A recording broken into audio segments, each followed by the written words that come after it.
নমস্কার। কবি সুকান্ত ভট্টাচার্যের লেখা কবিতা প্রার্থী, পাঠে আমি তিতলি রয়। হে সূর্য, শীতের সূর্য, হিম শীতল সুদীর্ঘ রাত, তোমার প্রতীক্ষায় আমরা থাকি। যেমন প্রতীক্ষা করে থাকে কৃষকদের চঞ্চল চোখ ধান কাটার রোমাঞ্চকর দিনগুলির জন্যে। হে সূর্য, তুমি তো জানো আমাদের গরম কাপড়ের কত অভাব। সারা রাত খড়কুটো জ্বালিয়ে এক টুকরো কাপড়ে কান ঢেকে কত কষ্টে আমরা শীত আটকাই। সকালের এক টুকরো রোদ্দুর এক টুকরো সোনার চেয়েও মনে হয় দামি।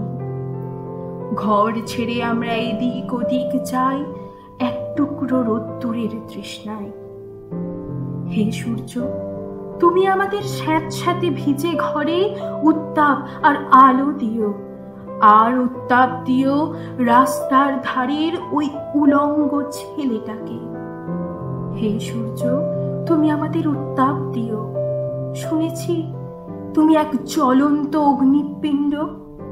তোমার কাছে উত্তাপ পেয়ে পেয়ে একদিন হয়তো আমরা প্রত্যেকেই এক একটা জ্বলন্ত অগ্নিপিণ্ডে পরিণত হব। তারপর সেই উত্তাপে যখন পূর্বে আমাদের জড়তা, তখন হয়তো গরম কাপড়ে ঢেকে দিতে পারবো রাস্তার ধারের ওই উলঙ্গ ছেলেটাকে। আজ কিন্তু আমরা তোমার অকৃপণ উত্তাপের প্রার্থী। নমস্কার।